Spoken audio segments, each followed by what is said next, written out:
이제 성경을 읽어드리겠습니다. 성경 봉독을 하는데요. 사도행전 2장 1절부터 13절 말씀입니다. 우리 한 절씩 같이 교독했으면 좋겠습니다.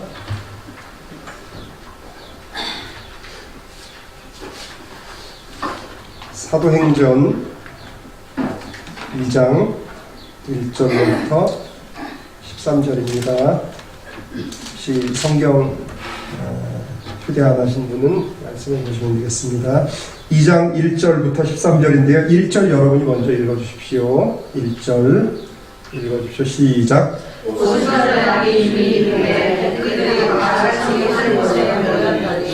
홀련히 하늘로부터 급하고 강한 바람 같은 소리가 있어 그들이 앉은 온 집에 가득하며 마치 집을 뒤쳐서 것들이 그들에게 보여 각 사람에게 하나씩 임하여 오더니 그들이 다 성령이 충만함을 받고 성령이 말하게 하심을 따라 다른 언어들로 말하기를 시작하니라.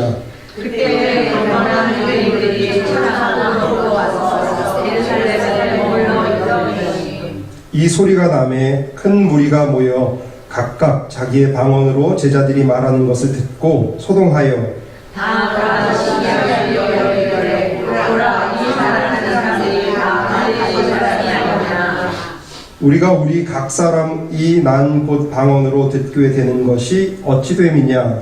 우리는 갈릴리와 갈릴리와 엘라르와 또 메소포타미아 유대와 가파도기아 본도와 아시아 부르기아와 밤빌리아 애국과 및 구레네에 가까운 리비아 여러 지방에 사는 사람들과 로마로부터 온 나그네 곧 유대인과 유대교에 들어온 사람들과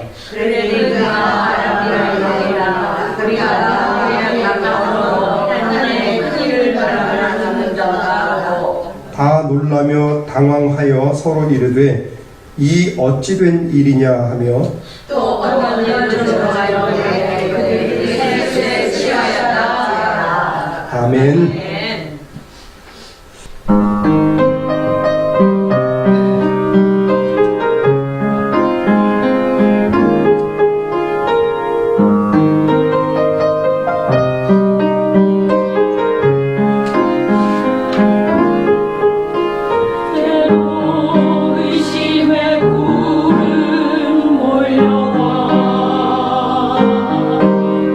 고통 속에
목사님이 지금 출타 중이시고 저 혼자 예배를 이렇게 하라고 하는 건 저도 처음 경험해 보는 거예요.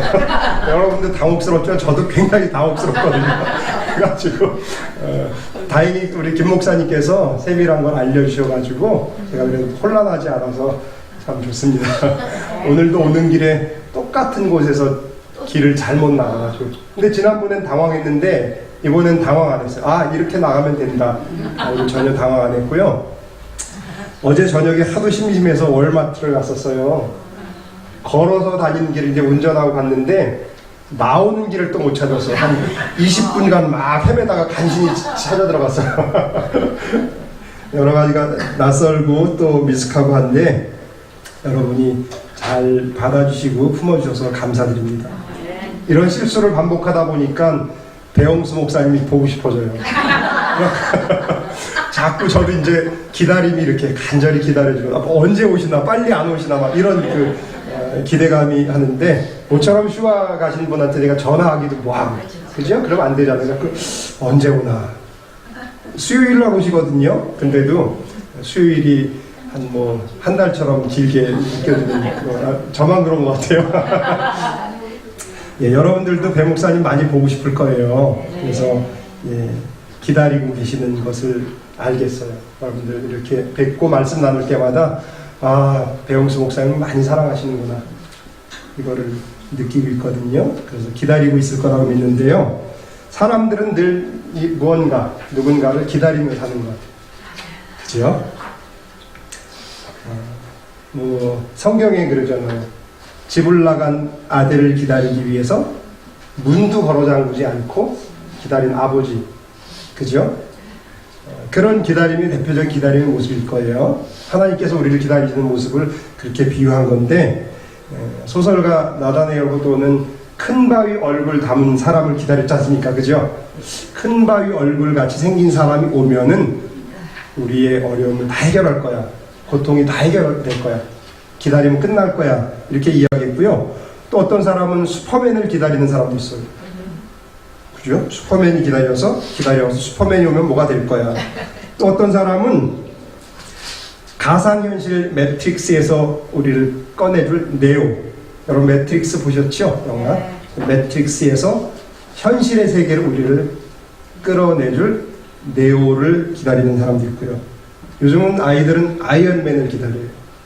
저희 교회 안에 아이언맨의 아주 이렇게 광팬인 아이가 있거든요. 그 아이언맨 그 인형들을 막 많이 이렇게 사다가 둬요. 엄청 비싸다 하더라고요. 그 아이가 저에게 하나를 줬거든요. 근데 아니, 주고 싶어서 준 건 아니고 그 마지못해서 이렇게 하나를 줬습니다. 그래서 저희 집에도 아이언맨 요만한 인형이 있는데 아이들이 아이언맨을 기다리고 있습니다. 이러한 기다림은 인류가 생긴 이래, 하나님께서 세상 만든 이래 지금까지 계속 되는 일입니다. 근데 성경에는 오히려 우리에게 기다려 이렇게 말하는 부분이 있거든요. 사도행전 1장 4절 말씀에 보면은 하나님께서 우리에게 기다려 라고 말씀하신 부분이 있어요. 혹시 여기 띄웠죠? 한번 같이 읽어보십시다. 시작. 그들에게 공부하여 이르시되 내 사랑을 떠나지 말고 내게서 들어가 아버지께서 약속하신 것을 기다리라. 아멘. 예수께서 아버지께서 약속하신 것을 기다려라 라고 우리에게 말씀하셨습니다. 물론 성경의 모든 기다림은 하나님의 구원에 초점이 맞춰진 거예요. 창세기부터 요한계시록까지 전체적인 모든 기다림은 하나님의 구원, 거기에 딱 맞춰진 겁니다. 하나님의 구원은 이 땅에 오신 예수 그리스도가 십자가에 죽으시고 살아나셨죠? 부활하심으로 완성이 됐습니다. 그죠? 구원은 전적으로 하나님께서 다 하신 거예요. 100%. 아멘. 인간의 지분은 하나도 없어요. 그냥 100% 하나님께서 하셨는데, 이것을 성경의 관점으로 볼 때 하나님 입장에서는 구원의 역사거든요. 인간의 입장에서 이렇게 바라보면 어떨까요? 기다림의 역사예요. 하나님의 구원이 이루어지기를 우린 기다리는 거예요. 그게 지금까지 계속되고 앞으로도 계속될 그런 거예요. 우리는 계속 기다리는 거예요. 주님이 다시 오실 때까지를 계속 기다리는 거죠. 근데 성경에도 이런 기다림의 사례들이 많이 있어요. 신약 성경만 보면은 신약 성경에 시므온이라고 하는 분이 있었는데, 이분이 기도 중에 성령으로부터 이런 응답을 받았습니다. 내가 죽기 전에 메시아를 볼 거다. 내가 메시아를 보기 전까지는 결코 죽지 않을 거야. 이런 약속을 받았어요. 그래서 기도하고 있는데, 예배당에서 기도하고 있는데, 저쪽에서 어린 예수와 아기 예수겠죠.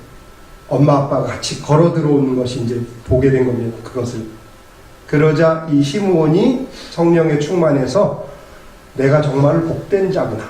내가 메시아를 만났구나. 라면서 예수를 안고 하나님께 찬양 돌린 그런 기사가 있습니다. 평생을 이걸 기다렸던 거거든요. 안나라고 하는 또 선지자가 있어요. 여자 권사님이실 거야. 이렇게 믿음 좋으신 분인데, 이분도 매일 성전에서 금식하고 기도하면서 메시아를 기다렸습니다. 내가 메시아를 만나야 될 텐데, 근데 예수님의 엄마 아빠와 예수가 이렇게 예수께서 안겨서 들어오는 것을 본 다음에 너무 기뻤지요. 그래서 그 아이를, 예수를 품에 안고 여러분들처럼 이렇게 회중들에게 증거한 겁니다. 이 아이가 바로 메시아예요 라고 하는 걸 증거했습니다. 평생을 기다려온 사람이에요. 그래갖고 결국은 메시아를 만나서 증거했습니다. 예수께서 마지막 만찬을 잡숫고 십자가에 달려 죽기 전에 이제 예루살렘으로 먼저 가셔야 되잖아요. 예루살렘으로 가는 길에 양쪽 길가에 사람들이 모여서 연호하기를 호산나, 다윗의 이름으로 오신 왕이여 하면서 막 환영했지 않습니까? 이 사람들이 어떤 사람이었죠? 기다리는 사람들이었죠. 메시아를 간절히 기다리는 그런 사람들이었습니다. 메시아는 그런 기다림 속에서 오시는 거예요. 구약에도 있어요. 구약.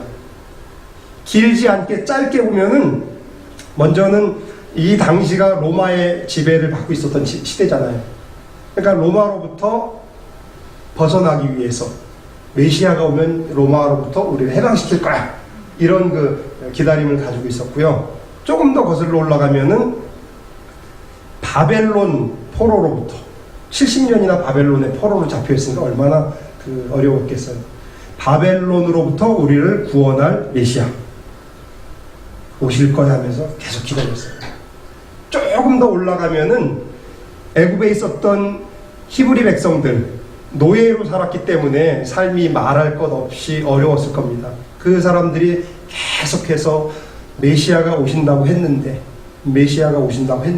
그러기를 벌써 400년이 넘었어요. 메시아가 오신다고 했는데 이게 막 간절히 기다린 겁니다. 그래서 이 기다림이 사무쳤어요. 그냥 민족 전체에 사무쳤을 때 하나님께서 뭐라고 말씀하셨냐면, 그들의 부르짖음을 들었다. 그들의 고통을 내가 들었다. 내가 그들의 말을 듣고 이제 구원하겠다. 이렇게 성경에 말하고 있어요. 이처럼 성경에 있는 많은 기다림들 있지 않습니까? 이 기다림들 끝에는 항상 메시아를 만난 일이 있었습니다. 여러분 기다림 속에서도 메시아를 만나는 일이 있기 바랍니다. 아멘. 오늘 성령을 만나셨으면 참 좋겠어요. 그러면 이 사람들이 이제 기다린 거 있지 않습니까? 여러 가지 사례를 말씀드렸는데, 이 기다림의 근거가 뭘까? 어디로부터 기다림이 시작될까? 약속이에요. 약속 없는데 기다리면 바보지요. 그죠?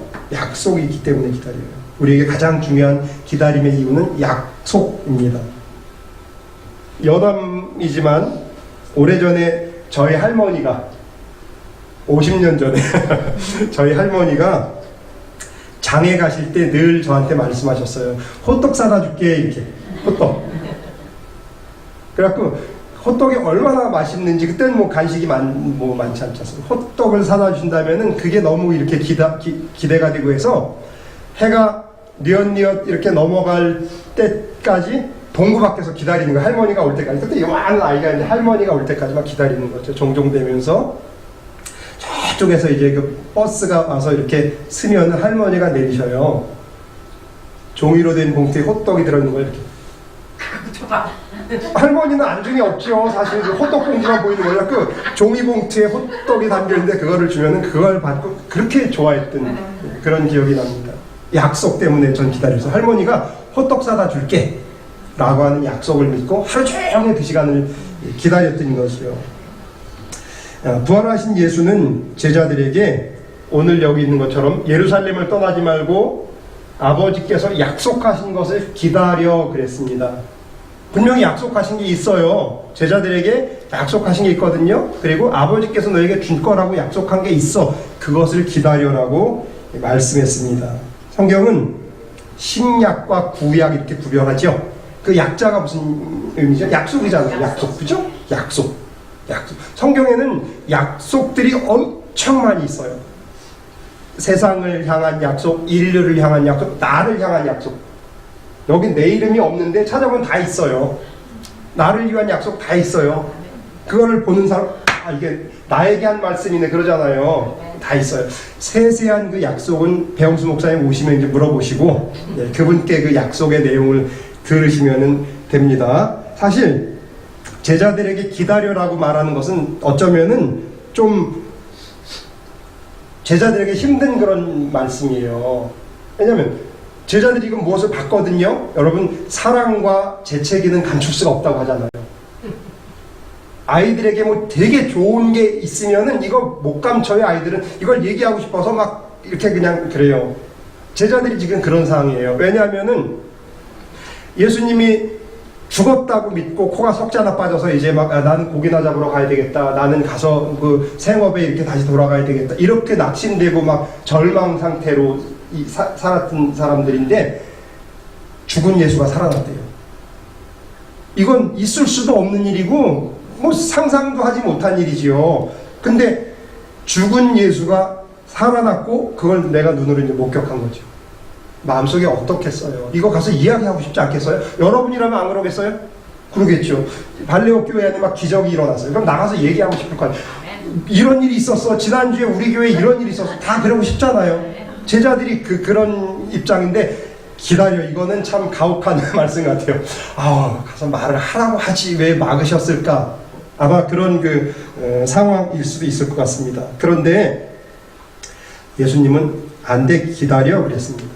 과거에는 제자들이 예수의 말을 잘 안 들었어요. 한 귀로 듣고 한 귀로 흘려버렸어요. 사실 죽으셨다 부활하신다는 얘기도 많이 말씀하셨어요. 제자들은 까맣게 잊어먹고 몰랐어 그냥. 그리고 부활하시고 이런 일이 있네요. 깜짝 놀란 거죠. 근데 죽었다가 부활한 예수를 만난 다음에는 제자들이 달라진 거예요. 저분 말씀을 달리 듣게 된 거죠. 저분은 그냥 사람의 말씀이 아니구나라는 걸 듣고 이제 말씀 한마디 한마디를 귀담아 다 듣게 된 겁니다. 그러자 기다려 그러니까 마음에는 막 나가서 이야기하고 싶은데 꾹 참고 기다렸던 것입니다. 예수의 부활을 본 다음에 이 사람들이 이제 새로워지기 시작한 거예요. 관점이 달라진 거예요. 세계관이 달라진 거예요. 모든 것을 해석하는 그런 게 다 달라졌어요. 여러분 예수님 처음 만났을 때 그랬지 않습니까? 그죠? 그냥 일반적인 이런 생각을 가지고 살았는데 예수를 만난 다음에 뭔가 달라진 것 같잖아요. 설명할 수 없어도 괜찮아요. 저는 예수님 처음 만났을 때 그때 말씀드렸죠? 가로수 나뭇잎들이 저한테 막 손을 흔들어주고 반갑다고 인사하는 그런 느낌을 받았다고. 여러분도 다 그런 다른 형태지만 다 있을 겁니다. 그런 게 다 있지 않습니까? 다시 보이는 거죠. 해석이 달리 새롭게 해석이 되는 그런 것입니다. 그래서 제자들은 예수님 말씀을 그대로 믿고 기다리는 거예요. 근데 어떻게 기다릴까? 그냥 저처럼 동네 한 바퀴 돌면서 기다릴까? 아니면 그냥 이렇게 책 읽으면서 기다릴까? 이분들에게 구체적으로 어떻게 기다려라고도 없었어요. 그러자 자연스럽게 제자들은 뭐하며 기다렸죠? 기도하면서 그렇죠. 기도하면서 우리가 기도하자.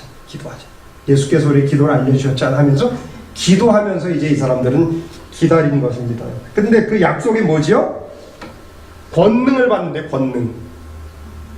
하나님께서 우리에게 약속을 주셨고 약속의 근거에서 우리가 기다리는데 그 다음 거 한 번만 띄워주시겠습니까? 그 약속은 어떤 거냐면은 권능. 여기 있죠? 8절에 오직 너희에게 임하시면 성령이 임하시면 너희가 권능을 받고 9절에 누가 무엇이 된다? 증인이 된다. 약속은 이거예요. 권능을 받고 증인이 된다는 약속이죠. 언제? 성령이 오시면, 우리가 성령을 받으면. 그게 약속이었는데 제자들은 이 약속을 믿고 지금은 아니지만 성령을 받은 권능이 있겠구나. 뭔지는 몰라요. 근데 성령 받으면 그렇겠구나. 여러분도 성령을 다 받으신 분들이거든요. 예수 믿으면서 성령 없이는 불가능해요. 아무것도 불가능해요. 고린도서에 말씀하시기는 우리가 예수가 주님이시다 말하는 것도 성령으로 하지 않으면 불가능하다 그랬어요. 여러분 전부 예수님 믿으시지요? 아멘. 성령이 하시는 거예요. 아멘. 내가 느끼든 못 느끼든 상관없어. 그거는 성령께서 우리가 하시는 것인데, 성령이 오면 권능을 받는 거예요. 이전의 권능 말고 새로운 권능. 지난주에 성가대 찬양도 아름다웠지만 오늘 찬양은 더 아름다워. 이전의 권능을 다 경험했지만 또 새롭게 받을 권능은 또 새롭고 하나님의 능력을 다시 경험하게 되는 그런 권능을 받게 된다라고 성경이 말씀하셨습니다. 그러니까 우리는 어떻게 해야 되겠죠? 기다려야 되겠죠? 기다려야 되겠죠. 근데 기다릴 때 방법이 있습니다. 어떤 방식으로 기다리냐면은 내 방식으로 기다리는 게 아니라 저의 방식으로. 내 방식으로 기다리면 안 돼요. 친구를 만나자고 이제 약속을 했습니다. 근데 친구가 안 와요. 시간이 돼도. 에이, 5분만 더 기다리면 가야지. 갈 수 있어요. 근데 이 친구를 내가 꼭 만나야 돼, 오늘. 안 만나면 안 돼. 오늘 꼭 만나서 뭐 처리할 일이 있거든요. 그럴 때는 어떻게 하죠? 끝까지 기다려야 돼. 올 때까지 기다리는 거예요. 제 방식은 아무 소용없어요. 나는 5분 이상 안 기다려. 그런 건 아무 상관없어요. 그 친구가 올 때까지 그냥 하염없이 기다리는 거예요. 기다리면 언제 끝나지요? 그 친구가 왔을 때. 오면은 끝나는 거예요.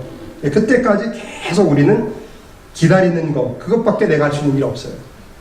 예수께서 약속하신 것을 기다려라고 말씀하셨는데요. 우리는 약속하신 분이 올 때까지 그냥 기다리는 거예요. 그냥 기다리는 거예요. 그분이 오셔서 권능을 주시고 우리를 증인되게 만들 때까지 그냥 기다리는 것이죠. 근데 여러분들 친구 기다릴 때 30분, 1시간 기다리면 쉽습니까? 짜증나죠. 이게 나를 무시하고 있어 막 이러기도 하고 막 혼자서 막 욕도 하고 막 그래서 그래요. 예수님 기다리는 것도 똑같아요. 그냥 뭐 내일 모레 올게 이게 아니라 그냥 기다려 왔기 때문에 이게 어려워요. 그래서 많은 사람들이 예수를 기다리다가 안 오시나 보다 이러고 포기하는 분이 많아요. 성경에도 그랬잖아요. 대만은 세상을 사랑해서 글로 나갔고, 이분들은 예수님 엄청 잘 믿는 분들이었어요. 장로님들이고 막 그런 분들인데도요, 예수님을 기다리다가 세상이 더 좋은데 하고 나갔더라는 거죠. 왜? 안 오시니까. 분명히 며칠 후에 오실 거로 기다렸는데 안 오시니까 기다림이 오래 가다 보면 나중에는 안 오나 보다 이렇게 생각하고 그냥 딴 데로 막 가는 거예요. 예수님을 기다리는 것이 이렇게 쉽지 않아요. 여러분들 예수 안 믿을 때보다 예수 믿는 이때가 평화가 있고 좋은 게 있는데도 때로는 어려운 것도 있어요. 사람들에게도 막 그전같이 함부로 하면 안 되고 막 눈치도 보이고 그러지 않습니까? 손해가 돼도 그냥 내가 참지, 이런 경우 많잖아요. 예수 믿는 게 이렇게 만만하고 쉬운 게 아닙니다. 그것을 성경은 믿음의 선한 싸움 이렇게 말하는 거예요. 싸움. 그러니까 선한 싸움은 뭐 대단한 게 아니에요. 예수님을 믿고 기다리는 게 그냥 선한 싸움이에요. 여러분들이 지금 하고 있는 게 믿음의 선한 싸움을 잘 하고 계시는 겁니다. 나는 무엇을 못하는데 그런 건 중요하지 않아요. 그냥 주님을 기다리는 것 자체가 믿음의 선한 싸움을 지금 잘하고 계시는 겁니다. 격려해드리고 싶어요. 여러분 믿음의 선한 싸움을 잘하고 계십니다. 계속 해나가십시오. 성경에 말하기 그래요. 너희가 선을 행하다가 낙심하지 말라. 때가 되면 다 이루어질 거니까 중간에 포기하지 마. 바울 선생님이 이렇게 말씀하셨거든요. 이런 선한 싸움을 잘 하시기 바랍니다. 기다리는 동안에 기도로 또 일상에 충실하면서, 내가 예수님 믿는다고 특별하게 그러면서 할 필요 없어요. 그 잘못된 이단 그런 사람들은 막 특별하게 하잖아요. 생업을 전폐하고 오직 주님만 기다릴 거야. 이런 건 잘못된 거예요. 우리 일상생활에 충실하게 살아가면서 주님을 기다리는 게 굉장히 중요한 것입니다. 그리고 하나 더 말씀드린다면은, 기도하면서 일상에 충실하면서 그리고 성령과 동행하면서, 성령과 동행하는 걸 느낄 수가 없어요. 그래도 괜찮아요. 주님, 저와 동행하시죠? 저와 동행해 주세요. 제 걸음을 인도해 주세요 하면서 아침에도 주님, 오늘도 좋은 하루 되기를 바랍니다. 그러면서 주님과 늘 동행하면서 기도하면서 일상에 충실하면서 성령과 동행하면서 그렇게 우리가 주님을 기다리면 됩니다. 그러면 기다림의 궁극적 의미는 뭘까 이제? 기다림이 뭐지? 기다림의 끝이 뭐지? 성령이라고 말했어요. 기다림의 끝은 성령이라고 말했습니다. 성령이 오시는 것은 부활의 궁극적 목적이에요. 다시 말씀드릴게요. 예수 부활, 우리가 지난주에 부활주일 지냈지 않습니까? 근데 부활주일만 와 주님 부활하셨다 이거로 끝나면 아무 의미가 없어요. 예수 안 믿는 사람도 다 알아요. 그죠? 지난주가 그 부활주일이다. 그래갖고 코스트코도 문 닫았대요. 그죠? 배용수 목사님하고 코스트코를 가려고 하던 배 목사님 오늘 부활주일이라 쉬어요 이렇게 얘기하더라고요. 예수 안 믿는 사람도 부활 다 알아요. 근데 부활은 성령으로 이어져야지, 성령으로 결론이 나야지만 의미가 있는 거지, 성령이 연결 안 되면 부활주일은 아무 의미가 없어요. 그냥 부활주일이구나, 부활절 휴가를 얻겠구나, 이 정도밖에 안 돼요. 부활은 반드시 성령으로 연결돼야 돼요. 우리가 기다림의 의미가 그거예요. 부활로서 부활을 정말 새롭게, 나도 부활을 경험하고 우리가 부활을 경험하기 위해서는 성령으로 연결돼야지 되는 것입니다. 성경에서는 성령을 이렇게 말했어요. 하나님의 모든 비밀을 다 아시는 분이다. 그러니까 우리가 성령을 경험하면은 하나님의 뜻을 알까요, 모를까요? 알지요, 당연히. 성령과 주님의 뜻이 그거구나 100% 알지 못해도 주님의 뜻이 그런 것 같아 라고 하는 느끼게 되는 거예요. 여러분, 어떤 사람하고 이렇게 얘기하다 갑자기 그거 이렇게 통하는 거 있잖아요. 그러는 거죠. 그래서 코이노니아라고 그래요. 코이노니아. 성령의 코이노니아. 성령에 충만하면은 물에 이렇게 잔에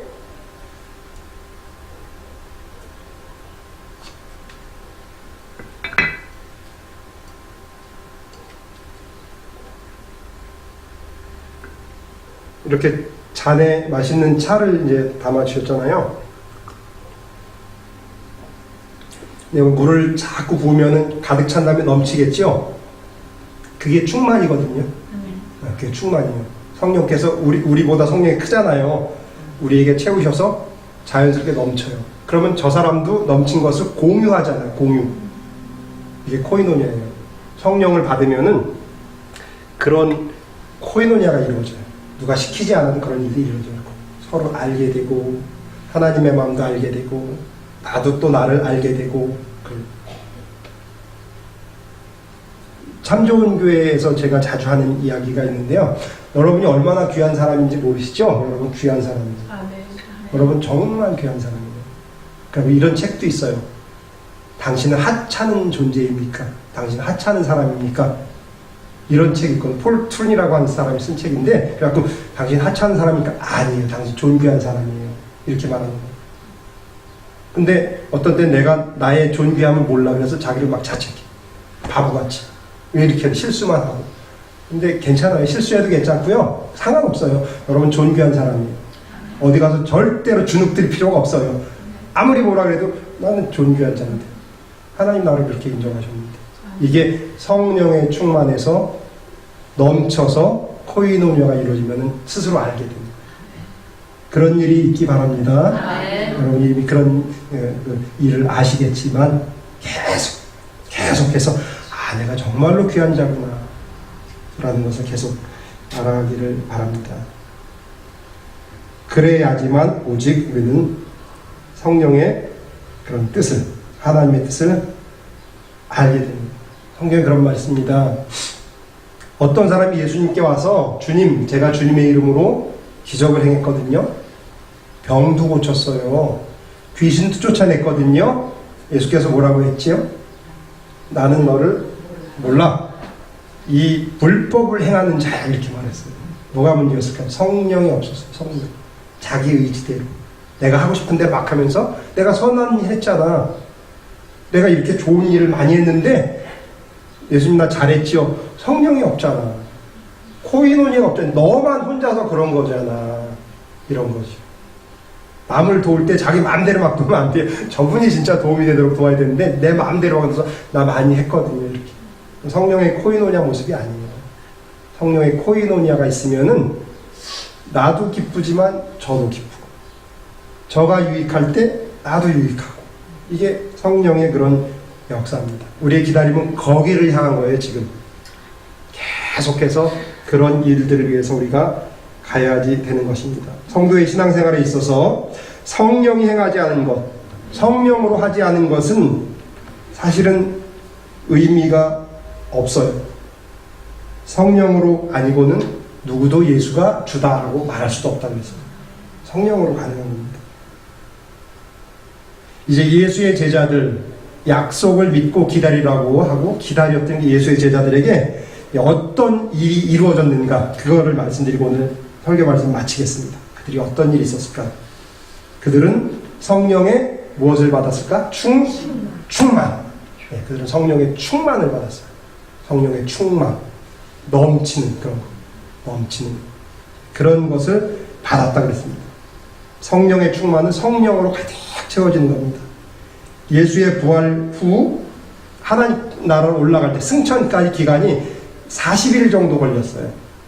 부활하신 예수가 40일 동안 여기서 제자들과 함께 있었죠. 그리고 승천하신 하나님 나라로 가신 다음부터 오순절까지 오늘 읽은 성경 본문에 나와 있는 사건이 있는 날까지 10일 정도의 시간이 걸렸어요. 그래서 예수의 부활부터 오순절까지는 50일 정도 기간을 잡는 것입니다. 그 기간 동안에 어떤 일이 있었는가? 아까 본문 한번 다시 띄워주실 수 있나요? 2장, 사도행전 2장. 오늘 우리가 함께 읽었던 그 말씀이 그 10일 동안에 있었던 일, 그리고 오순절날 있었던 일입니다. 써있죠? 오순절날이 이제 됐습니다. 그들이 한 곳에 모였어요. 네, 그 다음에 근데 호련히 갑자기 하늘에서부터 급하고 강한 바람 같은 소리가 그냥 아주 강한 바람 소리 같은 게 있었는데요. 한번 슉 지나간 게 아니라 하늘로부터 소리가 와서 여기에 가득 찼대요.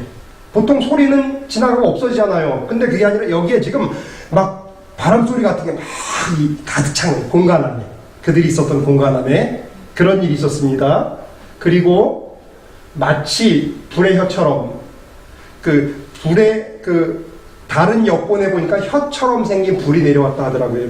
혀처럼 생긴 불이 내려왔는데 이게 각 사람 위에 이렇게 갈라져서 불탈 때 불꽃 올라가잖아요. 그것처럼 이 내려온 불이 각 사람에게 다 갈라져서 머리 위에 하나씩 있었다고 성경이 그렇게 지금 말하고 있죠. 그리고 그러자 그 사람들이 성령의 충만함을 받고 성령이 말하게 하심을 따라 다른 언어로 말하기 시작했다. 바람 소리가 여기에 꽉 찼습니다. 그 다음에 불 같은 게 혀같이 생긴 불인지 정확하게 알진 못하지만 그런 게 내려오더니 이게 쫙 갈라져서 각 사람 머리 위에 딱 있었습니다. 그러자 갑자기 그들이 성령의 충만함을 받게 되고 말을 했는데 다른 말들을 막 하기 시작했어요. 그 다음 거 한번 보십시오. 근데 지금 이게 120명의 그 제자들만 있었던 게 아니라 보세요. 유대인들이 천하 각국으로부터 지금 왔대요. 여러 나라에서. 아까 우리 읽은 것처럼 어디에서도 오고 계속. 다음 거 한번 보내주십시오. 계속 그렇게 왔습니다. 그리고 그 여러 나라에서 온 사람들이 이걸 보는데 120명의 제자들이 각 그 사람들의 그 다른 나라 말로 막 말을 하기 시작한 거죠. 그리고 그들이 듣게 된 겁니다. 있을 수가 없는 일이에요. 히브리 말을 하던 사람들이 다른 나라 말을 지금 막 하기 시작했어요. 그러자 막 혼란이 일어난 거죠. 그래서 사람들이 신기하게 여겼어요. 이게 도대체 어찌된 일이냐. 이 사람들은 전부 다 갈릴리 사람인데, 유대인들인데 저 사람들이 왜 애굽말을 하고, 저 사람들이 왜 다른 지역말, 두로말도 했겠고 미국말도 했겠고 여러 말을 막 하는 거예요. 그러니까 사람들이 깜짝 놀란 거죠. 저 사람들이 갈릴리 사람인데. 이런 일이 지금 거기에서 벌어지고 있는 겁니다. 그 다음에요, 그리고 각각 다 자기가 태어난 나라 말로 듣고 말을 하고, 이건 뭐 상상할 수 없고 있을 수 없는 일이 벌어지고 있는 겁니다. 이게 잘 믿어지지가 않아요. 근데 저희 교회에서 이렇게 기도하며 후원하는 선교사님이 계신데요, 키르기스탄에 계셔요. 이분이 미국에서 공부하고 골든 코넬에서 공부를 하고 영국 에버딘에서 박사학위를 받고 키르기스탄에 간 거예요. 교수가 거기서 신학교 교수가 됐어요.